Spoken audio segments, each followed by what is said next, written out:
did a big deal. Jun Limpot. Sakit yung pasa pagpunta kay Ambunan. Look at Jun Limpot. Boy! Oh boy! Paikot pa sa wrap around pa yung ginawa niya. Nasabit pa pero sa laki ni Jun Limpot, naka-recover pa ito sa Erel. Ang nakakagulat na butata ni Byron Houston. Well, hindi naman talaga ito masyadong nervyosong tao. Nilaglag yan. Sige sa ni Houston. Harapan! 10 seconds to go sa kanilang shot clock. Si Mr. Clutch, Jojo Lastimosa sa kanyang paglinlang kay Vince Season. George Lastimosa against Vince Season. Oh, nice fake by... Nice fake. To be a killer there. Ipakikita naman sa atin ni Kenneth Duremdes ang mana-poster na fast break. Pato, narito si Doremdes. Sinabayan, ginamit ang kaliwa. What a move! What a finish para dito kay Kenneth Duremdes. Si Sean Green at ang kanyang sumasabog na 3-point basket. Sean Green for 3. Yes! Big 3-point basket para kay Sean Green.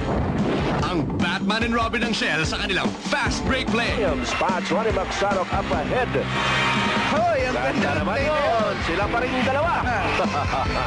Ronnie Magsarok to Benji para. Isang pagpapatunay kung bakit tinawag na The Flash si Val David. Boris Val David against Mike Jones. Still ito ni Val David si Mike Jones.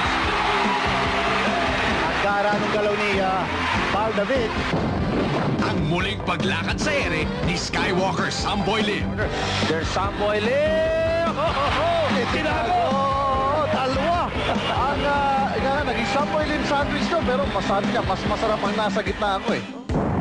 Ang Eye in the Sky play naman ni Marlo Aquino at ni Leon Trillingham.